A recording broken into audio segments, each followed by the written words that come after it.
आपको मेरा नमस्कार, सभी विद्यजनों को मेरा नमस्कार। मैं स्वाति सिंह साहिबा महेश्वर माँ अहिल्या की नगरी से आप सभी के समक्ष प्रस्तुत कर रही हूँ। मेरा आज का शीर्षक जो है वो है, मेरा प्रस्तावित शोध पत्र है न्यायप्रियता और प्रशासनिक दक्षता लोक यात्रा माँ अहिल्या की। यह यात्रा जो जोड़ती है इतिहास को, जो इतिहास के पन्नों से उठकर वर्तमान तक अपनी प्रासंगिकता बनाए हुए है। माँ साहेब की न्यायप्रियता और उनके कुशल प्रशासन की यह यात्रा है, जहां पर न्यायप्रियता और प्रशासनिक दक्षता का मैं एक छोटा सा अर्थ समझाना चाहती हूं कि माँ न्यायप्रियता का अर्थ निष्पक्ष और समान न्याय था, वहीं प्रशासनिक दक्षता का अर्थ कुशल और प्रभावी शासन था।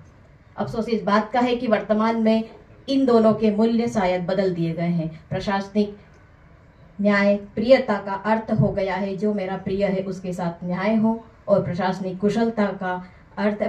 कुशलता और दक्षता का अर्थ हो गया कि प्रशासन को कितनी दक्षिणा दी जाए। ये आज का कहीं ना कहीं हमें ये देखने को मिल रहा है।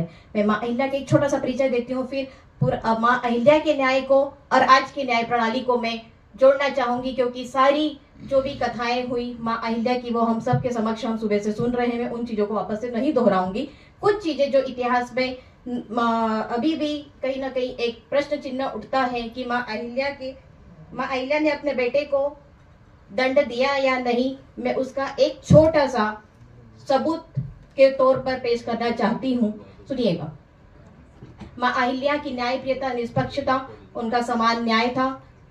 किसी के साथ भी वो न्याय करने में नहीं चूकती थी, चाहे वो उनका पुत्र हो, पति हो, या फिर उन्हीं की सेना में उपस्थित उनका सैनिक हो। एक कहानी आती है कि उन्हीं के सेना में एक सैनिक था जो अपने पद का गलत उपयोग कर रहा था और जनता को परेशान कर रहा था। माँ के सामने जब यह सवाल आया, यह मामला आया, तो माँ ने उसको उसी समय दंडित करके देश निकाला कर दिया था। माँ अहिल्याबाई का संक्षिप्त परिचय आप सभी ने देखा है कि 70 साल की उनकी उम्र रही, 30 साल का उनका मालवा की रानी रही, और मालवा की रानी के साथ में धार्मिक सहिष्णुता, सामाजिक न्याय, सुशासन और जननी से जन नायक तक दोनों रूपों में वो पूजनीय रही।